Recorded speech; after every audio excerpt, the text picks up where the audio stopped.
Bien, vamos a comenzar alabando al Señor con la alabanza llamada Tengo un nuevo amor.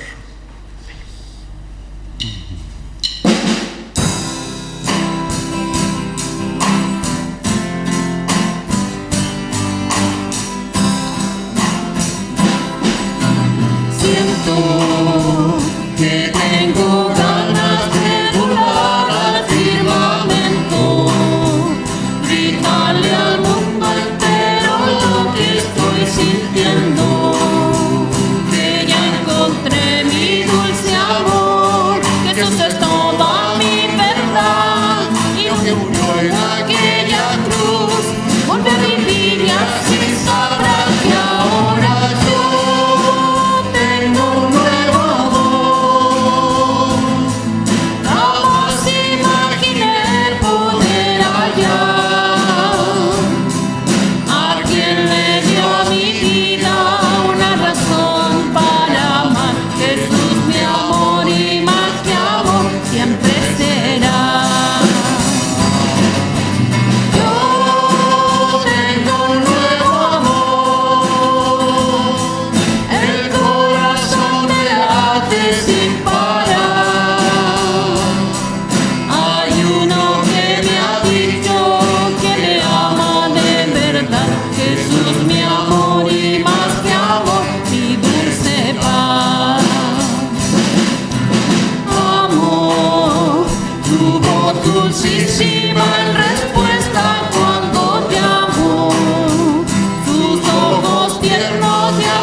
Señor, el amor de Dios revelado a cada uno de nosotros es el que nos mantiene realmente de pie. Damos gracias a Dios por todo lo que Él significa para nuestras vidas, y no solamente para las nuestras, sino también para aquellos que aún no le conocen, aún no conocen este amor de Dios revelado a los hombres. Vamos a seguir alabando a Dios con la alabanza Canta, oh Israel. Les voy a pedir que se pongan de pie mientras cantamos esta alabanza. Y pueden ayudarnos con las palmas, ¿ya?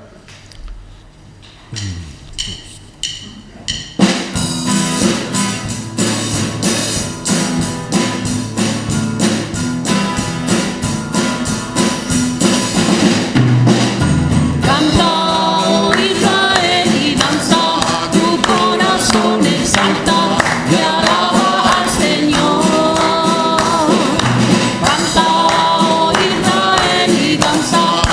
corazón exalta y alaba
sé si alguien tiene algún testimonio o quisiera compartir una acción de gracias o alguna petición.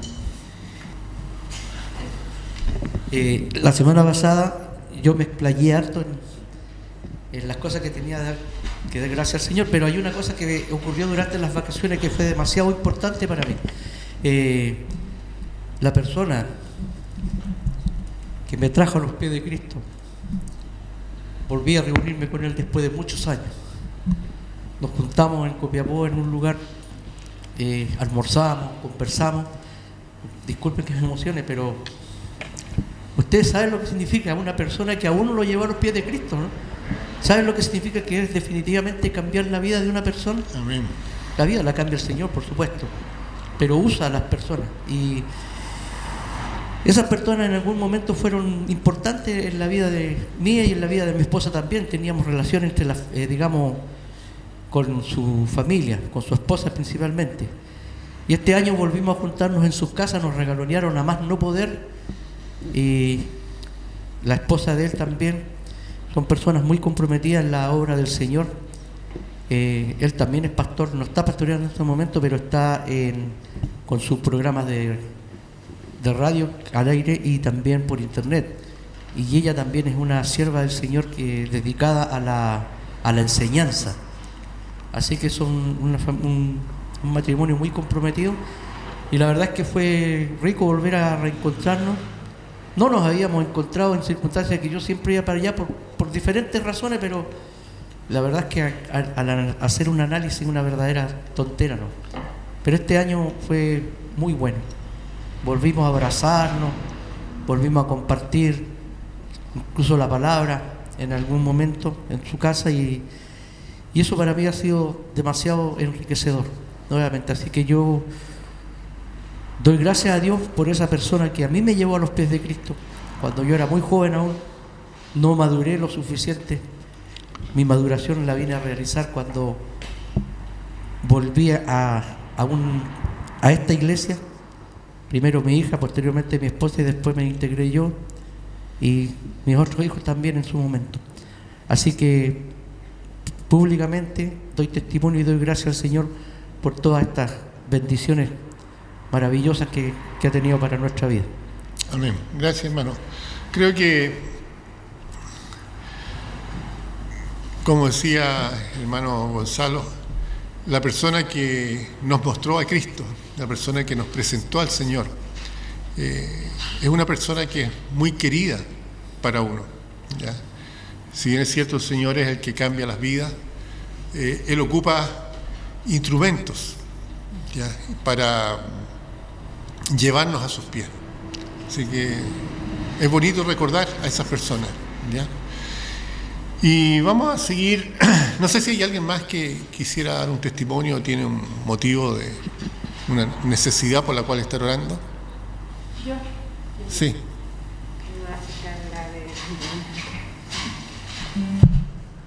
Primero, motivo, son peticiones más que nada, bueno, y también dar gracias a Dios por estar vivos, ahí sí, por estar vivos y estar bien. El Señor nos mantiene bien, pero sí tengo la petición, primero, de que la protección de Pato, que viaja el miércoles nuevamente, 14 días al norte, que pasen rápido.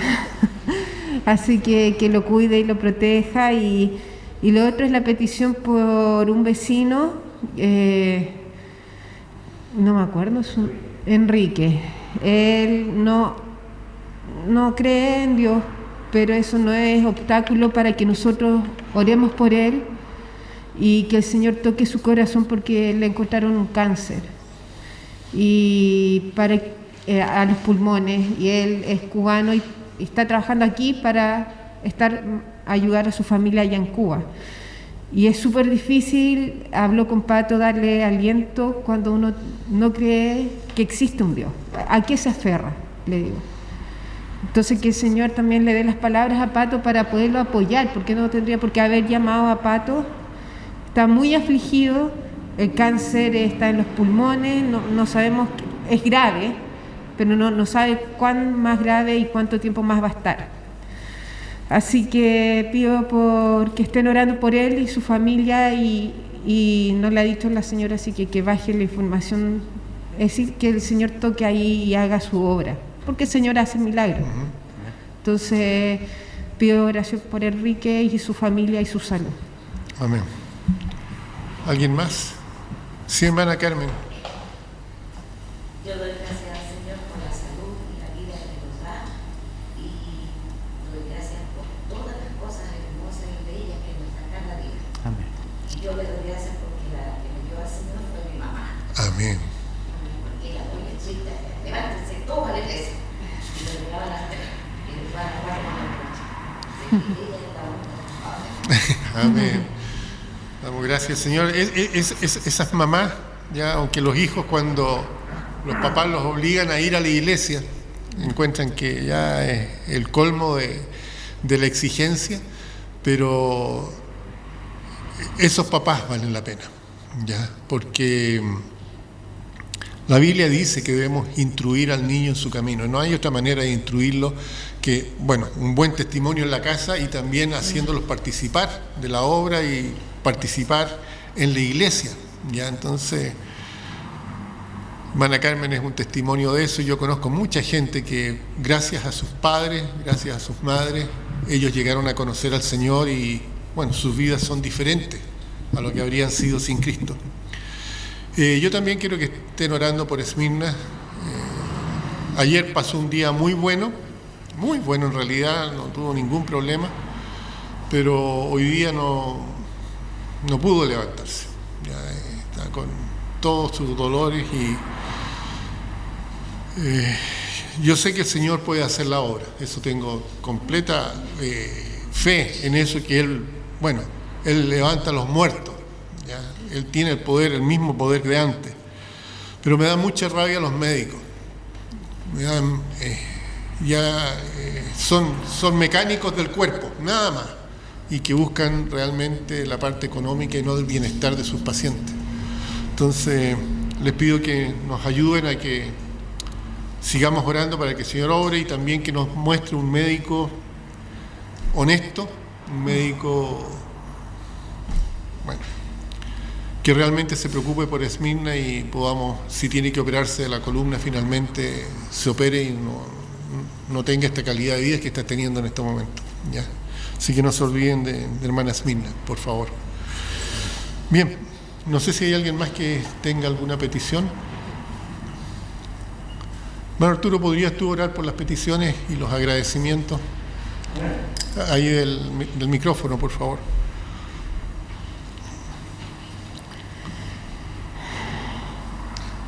Buenos días, hermanos, nosotros en el nombre del Señor. Oremos. Amado Padre Celestial, en el nombre de tu Hijo amado Jesús, vamos a tu presencia, Señor, para darte gracias por este momento, Señor, por estar en tu casa de oración. Te pido que bendigas a cada uno de mis hermanos que están aquí, que tú pongas tu mano de sanidad en los enfermos, Señor. Sí. Te pido en especial por Enrique, Amén. amigo de la familia de Pato, de Key, Señor, que tú estés haciendo la obra ahí. Tú eres médico de médicos, doctor de doctores, Señor, y puedes sanar esos pulmones y dejarlos sanos, Señor. Sí, Señor. Para que Él crea en ti, Señor, Amén. que tú existes. Sí. Te pido que tú hagas la obra y que sea un testimonio para su familia, Señor. Amén. Bendícelo, Señor. Bendice esa familia. Bendice a mi hermana Esmirna, Señor. Amén. Sí. Tú pon tus manos de sanidad en ella, en esa columna, en esos huesos, Señor, Sí. en esas vértebras. Amén. Tú úngela con tu preciosa Señor. sangre de tu Hijo Jesucristo, Señor. Bendícela y bendice a cada enfermo. Sí, Toca Señor. a cada enfermo que está en la UCI, Señor, Sí, que Señor. está ahí postrado, Señor. Bendice esos cuerpos, Señor, y sánalo. Sí, Señor. Tú eres un Dios poderoso, Señor, Amén. que puede quitar esta pandemia, Sí, que Señor. puede quitar este virus, Señor. Bendice a cada enfermo, Señor. Bendice a mis hermanos que están en vacaciones. Amén. Bendícelos, cuídalos, protégelos, Sí, Señor, y tráelos de vuelta a su hogar sin novedad. Amén. Te pido, mi Dios, que te quedes durante este día, esta semana, Señor, que te quedes durante con nosotros, Padre. Bendícenos, cuídanos, protege. Te entregamos esta reunión a ti, Señor, que sea agradable, que llegue agradable a tus oídos, Señor. Sí, Estas Señor. alabanzas, esta prédica, úsala Señor, usa al siervo, Señor, para que traiga este mensaje, Señor, y nos lleve a nuestras vidas, Señor. Bendice esta reunión, bendice a cada uno de mis hermanos, Señor. Te entregamos este momento a ti. En nombre de tu Hijo amado Jesús. Amén. Amén. Amén. Gracias. Amén. Gracias, hermano Arturo.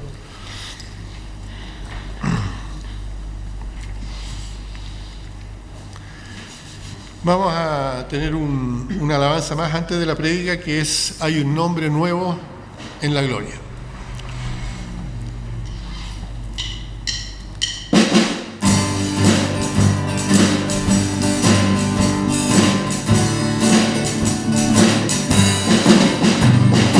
Una vez perdido vivía yo, lejos y vagante en error, mas la voz de Cristo me alcanzó, me llamó con tierno amor. Hay un nombre nuevo en la gloria, mío es y mío es, y los ángeles cantan la historia, salvo es el pecador. Hay un nombre nuevo en la gloria, mío es y mío es, todos mis pecados ya son perdonados, gloria al Señor. En la Biblia dice que salvo soy por la gracia de Jesucristo, y por fe en su nombre a la gloria voy, porque Él me rescató. Hay un nombre nuevo en la gloria, mío es y mío es, y los ángeles cantan la historia, salvo es el pecador. Hay un nombre nuevo en la gloria, mío es y mío es, todos mis pecados ya son perdonados, gloria al Señor. Canto de alegría elevo hoy a mi Rey y buen Salvador, y ahora mis dones a Cristo doy y le sirvo por su amor. Hay un nombre nuevo en la gloria, mío es y mío es, y los ángeles cantan la historia, salvo es el pecador. Hay un nombre nuevo en la gloria, mío es y mío es, todos mis pecados ya son perdonados, gloria al Señor. Amén. Muchas gracias, hermanos. Pueden pasar a tomar asiento.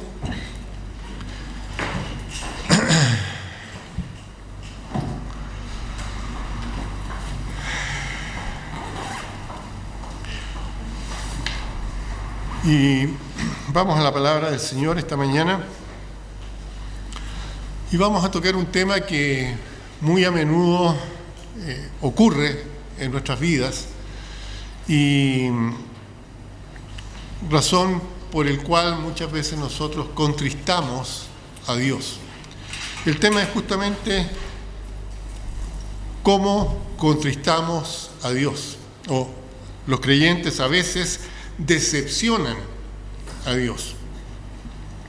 Vamos a tener un momento de oración antes de el texto. Les pido que cierren sus ojos e inclinen sus cabezas. Padre Santo, damos gracias por su presencia, damos gracias, Padre Celestial, por que su Espíritu Santo obra en la vida de cada uno de nosotros. Padre amado, sabemos que no merecemos su amor, no merecemos nada, porque somos pecadores, porque somos personas que tendemos a alejarnos de su voluntad. Sin embargo, usted permitió que Jesucristo viniera a este mundo a ser el Cordero de Dios que quita el pecado del mundo, a morir por nuestros pecados y a darnos la oportunidad de que reflexionemos, que nos arrepintamos de una vida de pecado y lo aceptemos a Él como nuestro Señor y Salvador. Gracias porque ahora, siendo Él nuestro Salvador, nosotros podemos tener comunión con usted. Gracias, Señor, porque a pesar de que Él es nuestro Salvador, a pesar de que Él es nuestro Señor, también seguimos pecando. Sin embargo, el hecho de haber aceptado a Cristo nos ha convertido en hijos suyos por adopción. Y no solamente hijos, sino que herederos y coherederos con Cristo. Sabemos que esa condición de hijos no se pierde cuando pecamos, pero sí se rompe la comunión entre nosotros y el Padre. Ayúdanos, Señor, a mantener esa comunión abierta, constante, todo el tiempo. Que podamos revisar constantemente nuestra vida y si hay pecado, confesarlo. Porque sabemos que Él es fiel y justo para perdonar nuestros pecados y limpiarnos de toda maldad. Ayúdanos, Señor, a vivir vidas dignas del Evangelio. Ayúdanos a vivir en este mundo siendo la luz, siendo la sal. Ayúdanos, Señor, a no decepcionarte. Y si lo hemos hecho, pedimos perdón, Señor, y queremos enmendar el rumbo. Rogamos por aquellos que, escuchando este mensaje, aún no han tomado la decisión de aceptar a Cristo. Que entiendan que en esa condición, sin Cristo, están condenados. Pero el Señor le está dando vida y tiempo para que se arrepientan y acepten a Jesucristo y pasen de muerte a vida. En sus manos, Señor, encomendamos este mensaje. En el nombre de Cristo. Amén. Nuestro texto se encuentra en el Salmo 78, versículo 40, que dice: ¿cuántas veces se rebelaron contra él en el desierto? Lo enojaron en el yermo. Hermanos, el pueblo de Israel es un ejemplo para los cristianos. La Biblia dice que debiéramos nosotros aprender del pueblo de Israel para no cometer los pecados, no cometer las faltas que ellos cometieron. Se dice que uno no aprende sino por experiencia propia, ¿ya? Sin embargo, es bueno tener un referente. Es bueno tener una idea de las cosas que no se deben hacer y ver los resultados de la desobediencia, ver los resultados de no acatar la voluntad de Dios. La palabra nos muestra que aún en el día de hoy el pueblo de Israel sigue rehusándose a reconocer a Cristo como el Mesías. Por eso que Dios va a tener un trato especial con ellos. Y debido a esa dureza de corazón, se produjo la apertura para que los que no eran judíos también pudiesen tener la opción de reconciliarse con Dios, los gentiles. Entonces, en ese grupo caemos nosotros. Debido a la obstinación de Israel, nosotros fuimos beneficiados, pero no por eso podemos ver con desdeño al pueblo judío. Todo lo contrario, debemos orar por ellos para que ellos también reconozcan a Cristo como Señor y Salvador. Contristar al Señor es producirle tristeza a Dios. No nos olvidemos, Dios es una persona, ¿ya? Y cuando uno actúa en contra de lo que es su voluntad, sin duda, como padre se entristece. Debemos pensar nosotros cómo nos sentimos cuando, diciéndole algo a nuestros hijos, ellos obstinadamente desobedecen las instrucciones que se le dan. Uno no les dice a ellos, a los hijos, las reglas con el fin de entorpecer sus vidas. Todo lo contrario. Uno les expone las reglas, uno les dice qué camino deben tomar para alivianarles justamente su andar en este mundo. Es lo mismo que el Señor nos dice a nosotros con el pueblo judío. Nos dice: miren, lo que le pasó a ellos por no obedecer, no hagan ustedes lo mismo, ¿ya? Es lo que los papás le dicen a los niños, ¿ya? Haz esto, no hagas aquello, por tu bien, ¿ya? Palabras sinónimas de tristeza son aflicción y la contrición, contristar. Ahora, para entender lo que significa contristar o producir tristeza, debemos entender que así como Dios es una persona, el Espíritu Santo también es una persona. Y la Biblia nos llama a no contristar al Espíritu de Dios, no entristecer al Espíritu Santo. ¿Ya? Solo una persona puede ser entristecida. Eso nos hace entender que el Espíritu Santo es una persona, no es una fuerza, no es un poder, sino que es la segunda persona de la Trinidad, o la tercera persona de la Trinidad. En todo caso, Padre, Hijo y Espíritu Santo son iguales en todo sentido. Una vez que nosotros comprendemos que estamos hablando con una persona, ya sea Dios, el Espíritu Santo o el Señor Jesucristo, podemos entender que Él puede ser contristado. ¿Ya? Especialmente cuando nosotros sabemos lo que es ser entristecidos. Es algo que quiebra el corazón. No en vano brotan las lágrimas. En Efesios 4:30 nos dice: y no contristéis al Espíritu Santo de Dios, con el cual fuisteis sellados para el día de la redención. Es una orden. No entristecer a Dios, no entristecer al Espíritu Santo de Dios. Pero ¿cómo contristamos al Espíritu Santo? ¿Cómo contristamos? ¿Cómo entristecemos a Dios? ¿Cómo afligimos, por así decirlo, a Dios? Cuando vivimos como paganos, siendo cristianos, cuando tenemos actitudes mundanas, actitudes como aquella gente que no conoce a Cristo. En Efesios 4, del 17 al 19, Efesios 4, del 17 al 19, dice lo siguiente: esto pues digo, y requiero en el Señor, que ya no andéis como los otros gentiles que andan en la vanidad de su mente, teniendo el entendimiento entenebrecido, ajenos de la vida de Dios, por la ignorancia que en ellos hay, por la dureza de su corazón, los cuales, después que perdieron toda sensibilidad, se entregaron a la lascivia para cometer con avidez toda clase de impureza. La gente que no tiene a Dios, la gente que no ha conocido a Cristo, puede hacer cualquier cosa con su vida. ¿Ya? Puede llegar, incluso dice, debido a que esa dureza les hace perder toda sensibilidad, llegan a cometer con avidez, dice, toda clase de impureza. Pero es porque no conocen a Dios, no saben quién es Cristo. Viven de una manera totalmente alejada de Dios, entonces no nos puede a nosotros sorprender eso. Lo que sí nos sorprende es cuando personas que dicen ser cristianos tienen actitudes o guardan formas de pensar que son propias de gente que no conoce a Dios. Ahí es cuando se entristece al Espíritu Santo. Porque Dios espera algo de nosotros. Y cuando tenemos ese tipo de actitudes, dice, bueno, ¿qué está pasando? Es lo que nos pasa a los papás cuando vemos que nuestros hijos tienen o asumen actitudes que van en contra de lo que nosotros les hemos enseñado.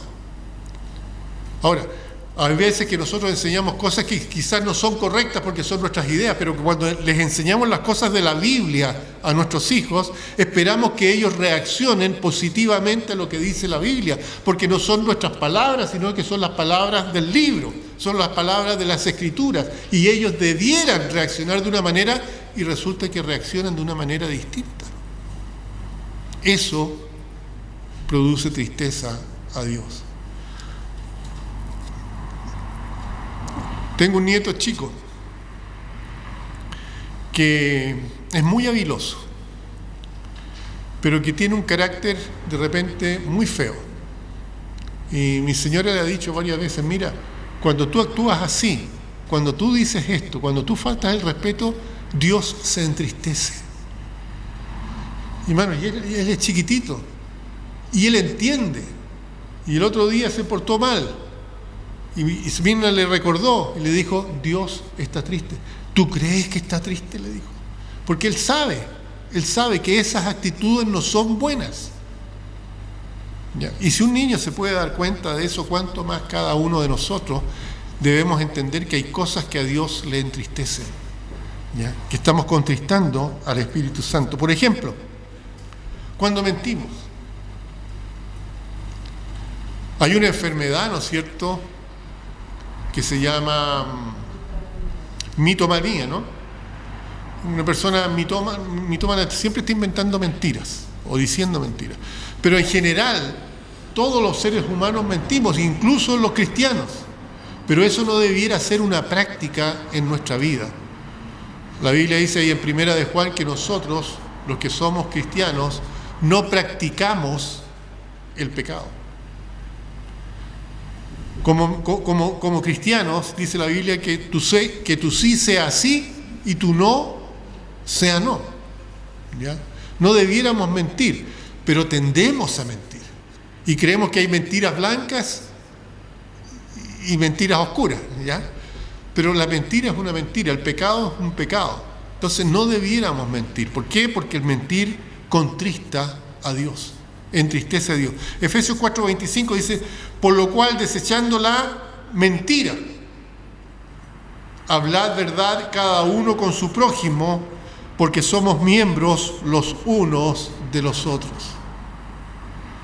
No hay nada más bonito que cuando uno habla con alguien que esa persona sepa que lo que uno le está diciendo es la verdad. Y lo terrible es cuando la gente ya no cree en uno. Y uno le puede estar diciendo la verdad, pero como hemos mentido tanto, ya no creen y nos consideran mentirosos. ¿Ya? Pero la Biblia dice que no. Una de las cosas que hacen los paganos muchas veces es mentir. Mentir por conveniencia. Les conviene mentir y mienten, sin ningún problema. Hay un dicho por ahí que dice, miente, miente, que algo queda, ¿no es cierto? Y eso es lo que hace la mentira. Otra cosa que no debiera estar en nuestra vida es el airarse, el enojarse, el ser mecha corta. Es una de las cosas que debiera estar lejos de la vida o de la práctica de un cristiano. ¿Se imaginan si Dios fuera mecha corta? Ya no existiría la raza humana. Pero se habla en la Biblia de la longanimidad de Dios. Eso habla de la capacidad de Dios de ir más allá, ¿no es cierto? Cuando el Señor habló de que debiéramos amar a nuestros enemigos, que si alguien nos pegaba en una mejilla debiéramos poner la otra, está hablando de eso, de la capacidad de refrenarse, del autocontrol. Hay muchas veces que es normal enojarse, pero hay que tener cuidado. Una cosa es enojarse, ¿ya?, y guardar ese enojo, y otra cosa es dar rienda suelta a ese enojo, y en ese momento nosotros pecamos. ¿Ya? Dice, airaos, pero no pequéis. ¿Cuándo se produce el pecado? Cuando estamos enojados nosotros, es cuando damos rienda suelta y podemos hacer cualquier cosa, podemos pegarle a alguien, podemos atropellar a alguien, podemos hacer cualquier cosa. ¿Se acuerdan ustedes tiempo atrás que alguien le hizo una mala maniobra a una persona que iba conduciendo y él se bajó uno de ellos y el otro lo atropelló a propósito porque estaba enojado y mató a la persona? Eso es porque no hay autocontrol. La Biblia dice que nosotros no debemos airarnos. Cuando una persona cae en la ira, es incapaz de refrenar sus propias acciones. En Efesios 4, 26 y 27 dice, airaos, pero no pequéis. No se ponga el sol sobre vuestro enojo, ni deis lugar al diablo. Hermanos, en los matrimonios esto es importantísimo. Está bien enojarse si somos personas distintas. Tenemos puntos de vista distintos, tenemos formas de ser distintas. Así que muchas veces se producen roces y conflictos en el matrimonio. Podemos enojarnos, pero dice la Biblia que ese enojo no se extienda en el tiempo. Porque ese enojo que se extiende en el tiempo se transforma en amargura. Y la amargura dice que es la carcoma de los huesos. Y uno se enferma a causa de la amargura. Una de las válvulas más lindas cuando a uno le hacen algo es la capacidad de perdonar. Cuando uno perdona, se alivia uno. Y en un conflicto, cuando las dos personas se perdonan mutuamente, se produce alivio en la relación. Por eso dice la Biblia que no debiera ser prolongado el enojo, no se ponga el sol sobre su enojo, y agrega, ni deis lugar al diablo, porque cuando nosotros no somos capaces de arreglar las cosas, Satanás ocupa la situación para empeorarla. Un cristiano debiera ser una persona que, aunque se enoja, puede controlar su enojo y puede exponer la situación con sabiduría. Uno puede estar muy enojado por algo que pasa, pero uno puede reaccionar de manera de ayudar al otro para que no siga cometiendo el mismo error.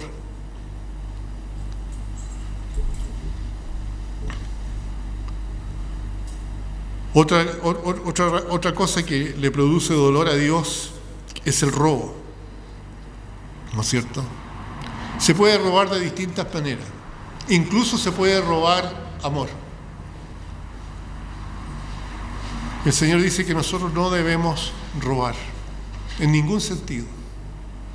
Hay veces que le robamos tiempo a Dios, hay veces que le robamos dinero a Dios,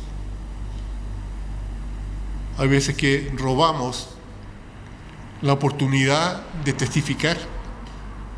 No lo hacemos debiendo haberlo hecho.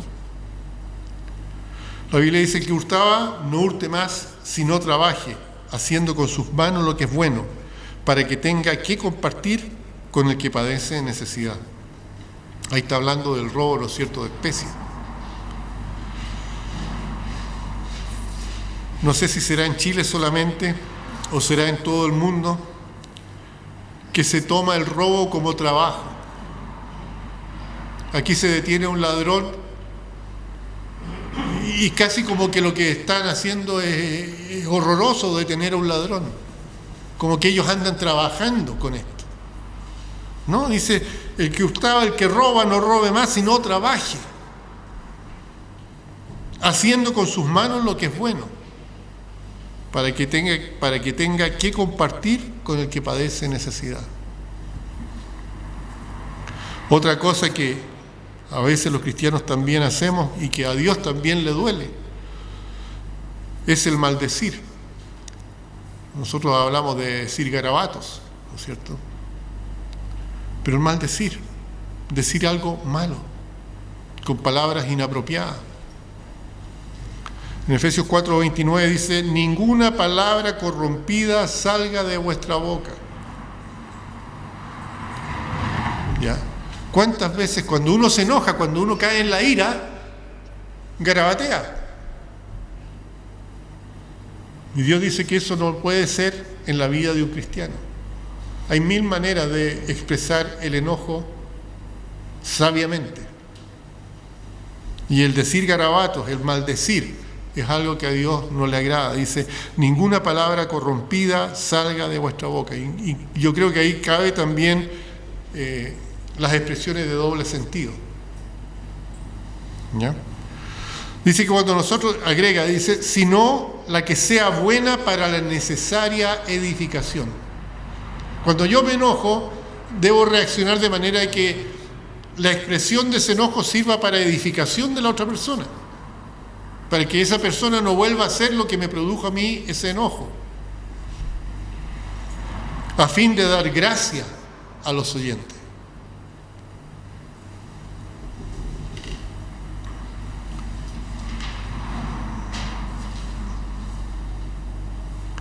Otra cosa que no debiera estar en nuestra vida es el amargarnos. Un cristiano amargado es un muy mal testimonio. ¿Ya? Hay veces que creen que los cristianos son tontos porque se ríen de todo, porque están contentos a pesar de todo. No, no es así. Dios nos da la capacidad de vivir de una manera gozosa. Eso no significa que no nos produzca tristeza o que no nos afecten las cosas, pero eso no debiera llevarnos a la amargura. Hermanos, muchas veces, cuando uno se amarga, por un momento está bien, pero si empezamos a acariciar la amargura, eso nos lleva a la depresión. Y la depresión es fijarse tanto en uno que no se fija en los demás. Y cuando uno se fija solamente en uno, pierde uno la perspectiva. En cambio, cuando nosotros nos fijamos en los demás, podemos superar muchos problemas que nosotros podemos enfrentar. Dice la Biblia con respecto a la amargura en Efesios 4:31, quítese de vosotros toda amargura, enojo, ira, gritería, maledicencia y toda malicia. Dentro de todas esas cosas que no deben estar dentro de la vida de un cristiano está también la amargura. ¿Por qué vamos a amargarnos? Si tenemos un Padre que es todopoderoso, un Padre que todo lo ve en todo momento, un Padre que realmente desea darnos lo mejor a nosotros. Si estamos pasando por una circunstancia delicada, una circunstancia difícil de pasar, ¿la sabe Dios? Claro que la conoce Dios. Dios está consciente y al tanto de todas las cosas. Y quizás nosotros no entendamos por qué tenemos que pasar por un trance. Pero si Dios lo permite, Él sabe. Y como cristianos debiéramos ponernos en las manos de Él, no de otra manera.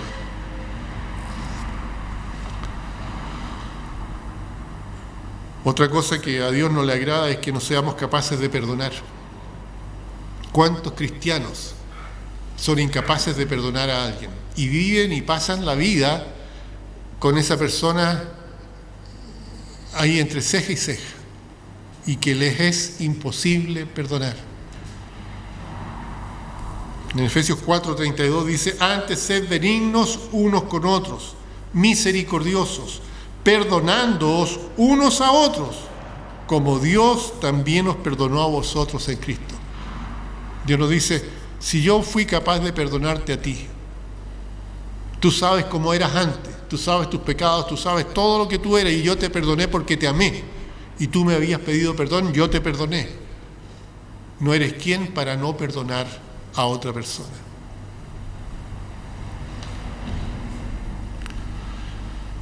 Y también Dios se afecta y le duele cuando cometemos inmoralidad sexual. En Efesios capítulo 5, versículo 3 al 5 dice, pero fornicación y toda inmundicia o avaricia, ni aun se nombre entre vosotros como conviene a santos, ni palabras deshonestas, ni necedades, ni truhanerías que no convienen, sino antes bien acciones de gracias, porque sabéis esto, que ningún fornicario o inmundo o avaro, que es idólatra, tiene herencia en el reino de Cristo y de Dios.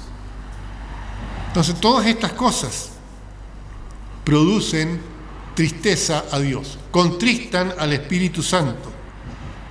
¿Ya? Podríamos concluir que actuar irresponsablemente, ¿ya?, de manera pecaminosa, ya sea de pensamiento o de hecho, es lo que produce tristeza a Dios, es lo que contrista al Espíritu Santo. Sabemos que somos pecadores, y si pecamos y nos arrepentimos y damos vuelta y no volvemos a lo mismo, Dios lo entiende y nos perdona. Pero aquí se habla de la práctica, es decir, hacer habitual en nuestras vidas tener acciones como de los paganos, tener acciones como de aquellos que no conocen a Dios y vivir como si fuéramos cristianos. Eso no le agrada a Dios. Así que algunos creyentes son una decepción, podríamos decir, a Dios. ¿Y qué es una decepción? Es un desengaño.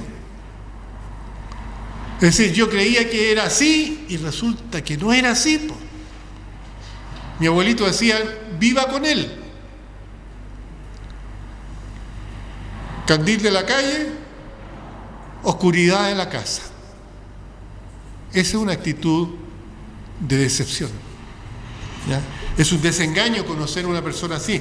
Nos desilusionan las personas que actúan así. La Biblia dice que el hombre de dos, como dice ahí en Santiago, el hombre de doble ánimo es inconstante en todas las cosas. Es una persona que va a desengañar, una persona que va a desilusionar, ¿ya? Es una persona que ha engañado todo el tiempo. Eso es la decepción, cuando uno se da cuenta de eso, que hay falta de verdad en la persona. La decepción es el pesar causado por un desengaño, y eso lleva a un sentimiento de insatisfacción que surge cuando no se cumplen las expectativas sobre un deseo. ¿Qué dijo el Señor Jesucristo? Jerusalén, Jerusalén, ¿cuántas veces quise yo juntarlos como la gallina junta a sus polluelos? Ahí se está hablando del desengaño. Estaba decepcionado de la actitud de su pueblo. En 1 Juan dice, lo suyo vino y los suyos no le recibieron. Eso tiene que haber causado una desilusión. En las Escrituras nosotros a menudo podemos escuchar esta decepción por parte de Dios. Por ejemplo, en Mateo 14, versículo 22 al 31, cuando nuestra fe es débil, Dios se desilusiona. Dice, enseguida Jesús hizo a sus discípulos entrar en la barca e ir delante de él a la otra ribera, en tanto que él despedía a la multitud. Despedida la multitud, subió al monte a orar aparte, y cuando llegó la noche estaba allí solo. Y ya la barca estaba en medio del mar, azotada por las olas, porque el viento era contrario. Mas a la cuarta vigilia de la noche, Jesús vino a ellos andando sobre el mar. Y los discípulos, viéndole andar sobre el mar, se turbaron diciendo, un fantasma, y dieron voces de miedo. Pero enseguida Jesús les habló diciendo, tened ánimo, soy yo, no temáis. Entonces respondió Pedro y dijo, Señor, si eres tú, manda que yo vaya a ti sobre las aguas. Y él dijo, ven. Y descendiendo Pedro de la barca andaba sobre las aguas para ir a Jesús. Pero al ver el fuerte viento tuvo miedo y comenzando a hundirse dio voces diciendo, Señor, sálvame. Al momento Jesús, extendiendo la mano, asió de él y le dijo, hombre de poca fe, ¿por qué dudaste? Hombre de poca fe, ¿por qué dudaste? No solo Pedro tiene problemas, nosotros también tenemos problemas cuando vemos las dificultades que nos están rodeando y sentimos como que nos estamos hundiendo en los problemas, siendo que tenemos al Señor a nuestro lado. El Señor a nosotros también en esos casos nos dice, hombres de poca fe, ¿por qué dudan? Fíjese, el Señor le dio instrucciones a los discípulos, le dijo, vayan al otro lado y espérenme mientras despido a la multitud. Le dio órdenes. Luego los forzó, les hizo entrar en la barca. Uno lee eso y se da cuenta que no querían realmente entrar, pero Él les dio instrucciones y los hizo entrar. Luego los discípulos enfrentaron los problemas en el mar. Y la barca, dice, estaba azotada por las olas porque el viento era contrario. Nosotros tenemos vientos contrarios en la actualidad. Estamos viviendo en épocas donde los vientos están en contra de Dios. Y muchas veces nos hacen tambalear. Muchas veces tienden a hacernos dudar. Y dice que cuando vino eso, el temor reemplazó la fe. Creyeron que Cristo, dice, viéndole, creyeron que era un fantasma y gritaron de miedo, dieron voces de miedo. Pero en medio de la tormenta, el Señor les dijo, tened ánimo, no teman. tengan ánimo, no teman. Y el Señor vio la poca fe de ellos. Eso entristece al Señor también. Y tiene que haber sido una situación en la que se vio la tristeza en Cristo, por la poca fe de ellos. Cuando no hay fruto, también se ve una reacción en el Señor. Mateo 21, 18 al 20. Por la mañana, Mateo 21, 18 al 20. ¿Está por ahí? Ahí. No. Ya, a ese sí. Por la mañana, volviendo a la ciudad, tuvo hambre el Señor Jesucristo. Y viendo una higuera cerca del camino, vino a ella. Y no halló nada en ella, sino hojas solamente. Y dijo: nunca jamás nazca de ti fruto. Y luego se secó la higuera. Viendo esto, los discípulos decían maravillados: ¿cómo es que se secó enseguida la higuera? El Señor tenía hambre. El Señor tenía deseo de satisfacer ese hambre y no tuvo respuesta. Esperaba frutos de esta higuera y la higuera era una higuera estéril. El Señor sigue teniendo hambre el día de hoy, hambre de almas. ¿Ya? No en vano dice que el Señor no quiere que nadie perezca. Él realmente quiere que muchos lleguen al arrepentimiento. Pero esa gente que necesita llegar al arrepentimiento es gente que tiene que ser tocada por Cristo. Y quienes van a llevar a Cristo a esas personas son los cristianos, para que el Señor toque esas vidas y los transforme. Pero si no hay fruto en nuestra vida, si nosotros no estamos compartiendo el mensaje, el Señor también se va a entristecer. Él tenía hambre del fruto, deseaba el fruto. El árbol fue creado para dar fruto, no estaba haciendo la labor por la cual fue creada, y el Señor se decepcionó y maldijo al árbol y murió. Sabemos que el Señor no nos va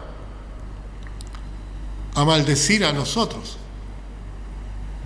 pero si no estamos haciendo lo que el Señor quiere, no estamos cumpliendo con lo que el Señor espera de nosotros, no estamos sirviendo. Muchas veces pensamos en Ananías y Zafira, ¿no es cierto?, que mintieron al Espíritu Santo y Dios los mató al tiro. Pero si nosotros no estamos haciendo lo que el Señor quiere, mentirle al Espíritu Santo es prácticamente lo mismo que no llevar fruto. Es pecado no llevar fruto.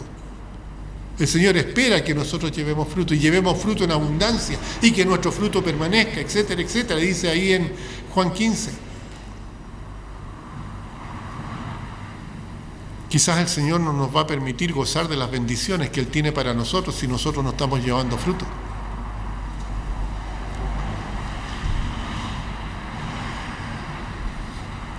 Tenemos también en Mateo 23, 37 otro caso. Mateo 23, 37 dice: Jerusalén, Jerusalén, que matas a los profetas y apedreas a los que te son enviados. ¿Cuántas veces quise juntar a tus hijos como la gallina a sus polluelos debajo de sus alas y no quisisteis? Te hacía referencia a eso hace pocos instantes. Cuando uno lee estos versículos, escuchamos al Señor orar decepcionado. Rechazaron a los siervos, rechazaron a los profetas, rechazaron al mismo Señor Jesucristo y lo clavaron en la cruz.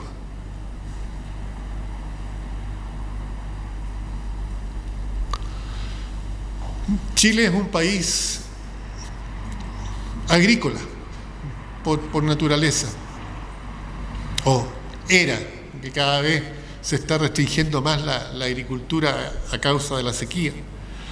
Pero sabemos que las viñas en Chile siempre fueron muy pródigas. Yo hablaba con el hermano Mauricio el otro día y me decía que ellos tenían parronales, pero tuvieron que dejarlos de lado porque tuvieron que poner más atención y desviar el agua a los paltos. Así que esos parronales ya murieron. Pero la viña necesita cuidado. La viña necesita estar siendo limpiada constantemente. La viña necesita estar abonada, echarle sus desinfectantes para que cada grano de uva pueda madurar en su tiempo y en el calibre que se espera, etcétera, etcétera, etcétera. Así que se necesita podar, escardar, ¿ya? Incluso la vendimia se hacía hace poco tiempo atrás a mano. Así que los cuidados de la viña son muchos. Y es un buen símbolo cuando en el Evangelio se nos dice: un hombre tenía una viña que cuidó con cariño. Y no es difícil intuir a Dios cuidando a su pueblo en este símil. Y que no solamente se refiere al pueblo judío, sino que a todos los creyentes. Y es un cuidado buscando frutos, ¿no es cierto? Ahora, tanto el pueblo de Dios, Israel, como hoy en día la iglesia, debe llevar fruto. Pero ¿qué pasa cuando la viña no produce el fruto? En el libro de Isaías se habla de lo que sucede cuando la viña no lleva fruto.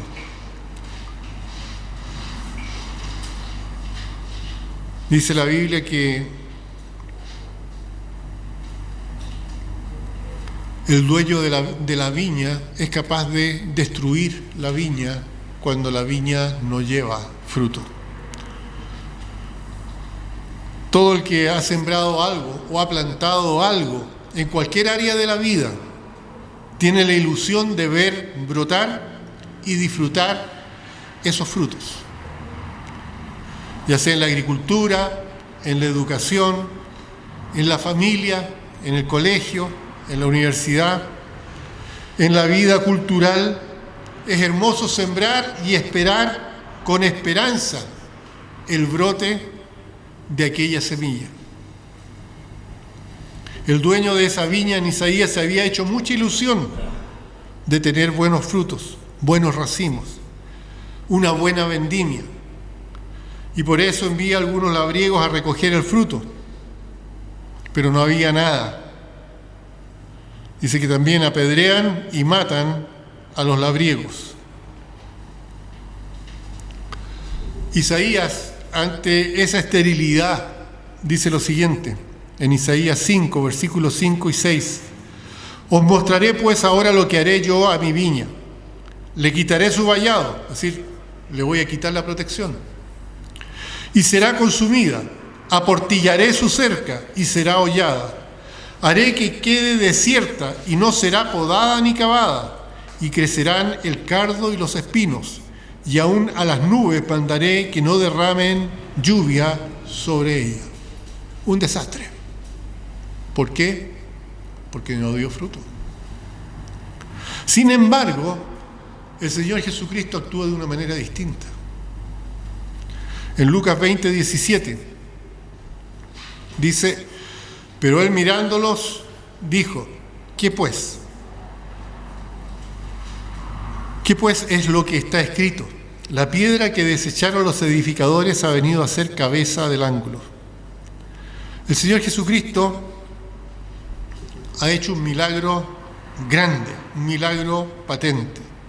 Él no va a arrasar con la viña, como dice Isaías, sino que la va a seguir cuidando. Su hijo no quedó en la muerte, él pagó el precio. y resucitó. Y como el grano de trigo que cayó y murió, dio fruto a 100 por 1. A pesar de que nosotros merecíamos la condenación, Dios, a través del Señor Jesucristo, da la oportunidad de que el hombre se arrepienta y vuelva a dar fruto. Dice en 1 de Pedro 2:5, vosotros también, 1 de Pedro 2:5 dice, vosotros también, como piedras vivas, sed edificados como casa espiritual y sacerdocio santo, para ofrecer sacrificios espirituales aceptables a Dios por medio de Jesucristo. Nosotros nos decepcionamos, nos desilusionamos con frecuencia. Muchas veces tenemos la mecha corta, ¿ya? Pero Dios no es así. Dios es amplio en misericordia. En Génesis capítulo 1:31 dice, y vio Dios lo que había hecho, y aquí era bueno en gran manera, y fue la tarde y la mañana del día sexto. Aunque más adelante dice en el versículo 5, y vio Jehová la maldad de los hombres, Génesis 3:5, y vio Jehová la maldad de los hombres, que era mucha sobre la tierra, y que todo designio de sus pensamientos, del corazón de ellos era de continuo solamente el mal. Se arrepintió Jehová de haber hecho al hombre en la tierra, y le dolió su corazón. Génesis 6:5 y 6. ¿Ya? Dios vio que todo era bueno, sin embargo, el hombre le hizo doler el corazón. Sin embargo, el Señor Jesucristo, nuevamente hablando de Dios, nunca se decepciona del hombre. Tiene una paciencia grande.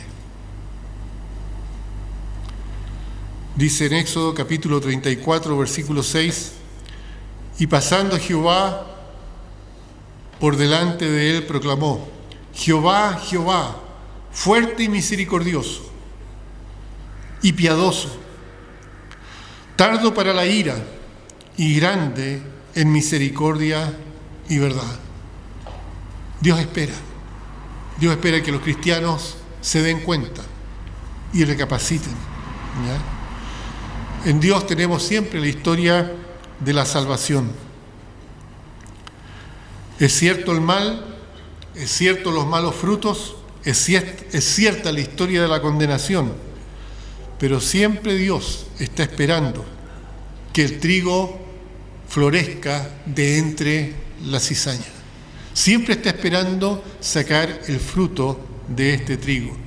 Por eso que dice 2 de Pedro 3:9, el Señor no retarda su promesa, según algunos la tienen por tardanza, sino que es paciente para con nosotros, no queriendo que nadie perezca, sino que todos procedan al arrepentimiento.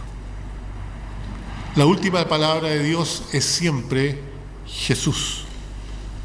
Ese nombre significa salvación.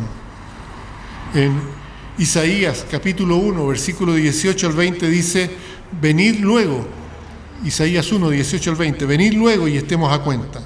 Si vuestros pecados fueren como la grana, como la nieve serán emblanquecidos. Y si fueren rojos como el carmesí, vendrán a ser como blanca lana. Si quisiereis y oyereis, comeréis del bien de la tierra. Mas si no quisiereis y fuereis rebeldes, seréis consumidos a espada, porque la boca de Jehová lo ha dicho. Así que, cuando los hombres, cuando los cristianos decepcionamos a Dios, Él siempre dice Cristo. Él siempre pone a Cristo. Siempre nos ve a través de Cristo. Siempre nos da la oportunidad de volver a empezar, de volver a hacer las cosas bien hechas, de hacer las cosas como a Él le agrada, como Él espera. Voy a terminar con un versículo que está en Miqueas 7:18. Dice, ¿qué Dios como tú que perdona la maldad y olvida el pecado del remanente de su heredad? No retuvo para siempre su enojo, porque se deleita en misericordia. Nuestra fe está contristando al Señor. Nuestra vida lo entristece. ¿Estamos llevando frutos? Ojalá que recapacitemos y no nos olvidemos de Miqueas 7:18. No porque Dios está siempre perdonando la maldad y olvidando el pecado, no porque Dios siempre se deleita en la misericordia, no va a ser un Dios justo. Y la Biblia dice que lo que el hombre sembrare, eso segará. Ojalá que sembremos de acuerdo a la voluntad de Dios. Inclinemos los rostros, tengamos un momento de oración. Padre Santo, damos gracias, Señor, por el privilegio de tener su palabra.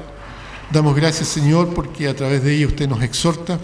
Damos gracias porque a través de ella usted nos dice que está esperando que nosotros hagamos las cosas de acuerdo a su voluntad, que realmente podamos hacer las cosas como usted espera que sean hechas.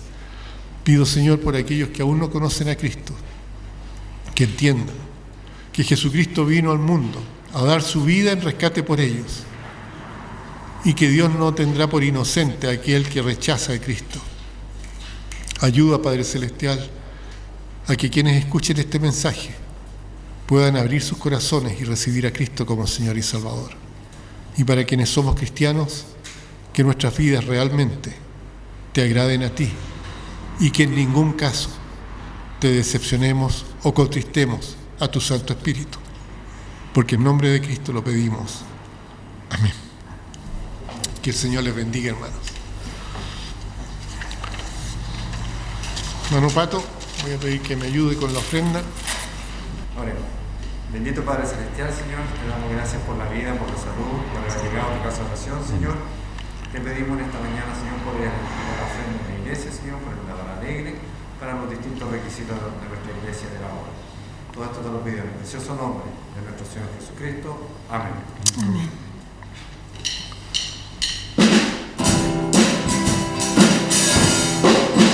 Trae los diezmos al alfolí, que haya alimento en mi casa y probad, me dice Dios. trae Los diezmos al alfolí, y hay alimento en mi casa, y probad me dice Dios.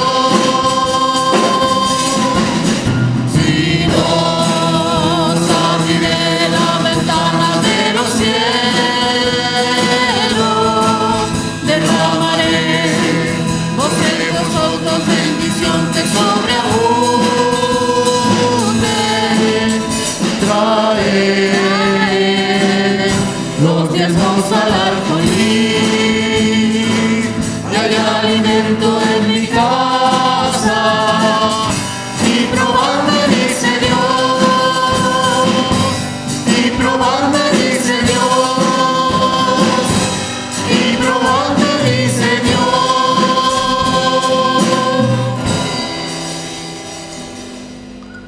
Bien, vamos a tener la última alabanza, que es Canta, oh Israel, nuevamente. Y después voy a pedir a Cristian allá que nos termine en oración, por favor.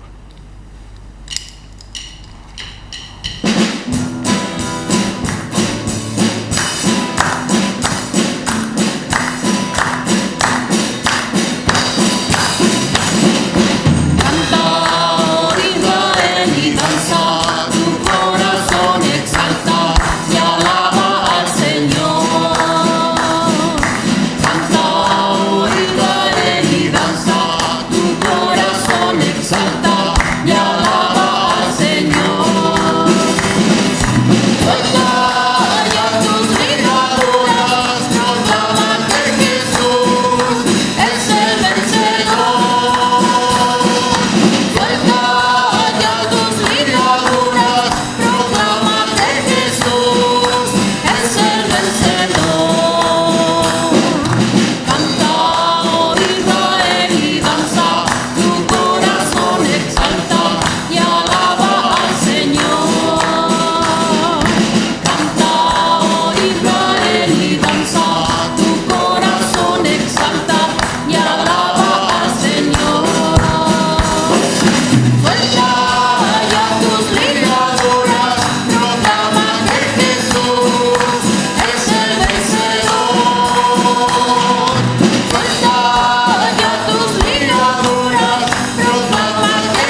Bendito Padre Celestial, Señor, te doy gracias porque el día de hoy pudimos estar en tu casa de oración, reuniéndonos, Padre amado, para adorarte y glorificarte.